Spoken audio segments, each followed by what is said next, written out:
La projection que vous allez avoir à 2050, c'est si on ne fait rien. C'est si on ne fait rien, si on laisse les choses évoluer comme elles évoluent aujourd'hui. Notre objectif, c'est bien entendu de freiner cette érosion pour ne pas arriver aux projections de 2050 pour protéger le maximum de notre territoire.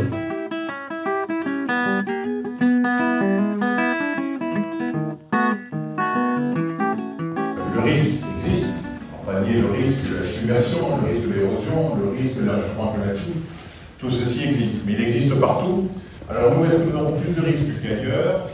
Oui et non, mais est-ce que notre territoire a répondu à ce risque? Oui. Toutes les données qui vous sont présentées aujourd'hui sont basées sur les données du GIEC. Donc nous partons, nous, dans le risque le plus important. Nous prenons l'hypothèse la plus défavorable. La dune va tomber, derrière, l'eau va passer. Mettez des rochers. Interdit. La règle, pour l'instant, elle est claire. S'il y a du sable, on ne peut mettre que du sable. On ne peut pas mettre de rochers. L'État ne le permet pas. Donc, nous avons pris l'engagement de préparer un projet de gestion de cette côte pour cet automne, complet, remis à l'État. Les communes vont pas avoir les moyens de financer l'intégralité des projets liés à l'érosion, même s'il y a des cotaxes, mais c'est des travaux qui risquent de coûter très cher sur le long terme.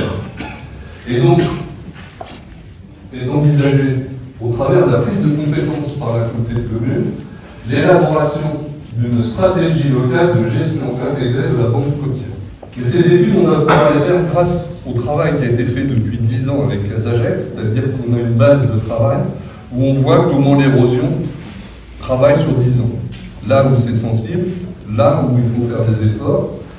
Et donc cette stratégie va nous permettre d'élaborer un plan d'action à court terme, à moyen terme et à long terme. En fonction des enjeux, ça sera ou de la renaturation en partenariat avec l'ONF, ou l'apport de sable, ou d'autres solutions.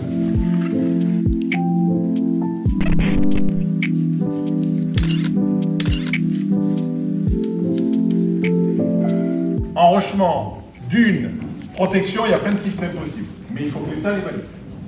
Mais l'État là-dessus est très en retard dans son positionnement parce que la décision financière est à Bercy. Tout ce que veut Bercy, c'est qu'il n'y ait pas un euro d'État dans cette affaire. Sauf que les communes ont appelé les communes, qui sont en train d'appeler les départements, qui appellent les régions et qui appellent la solidarité nationale. Le tempo donné aujourd'hui, c'est qu'il n'y aura pas de solidarité nationale sur l'érosion. Alors que sur les papiers submersion, il y a 40%, État, c'est la solidarité. Donc nous sommes tout seuls en l'air.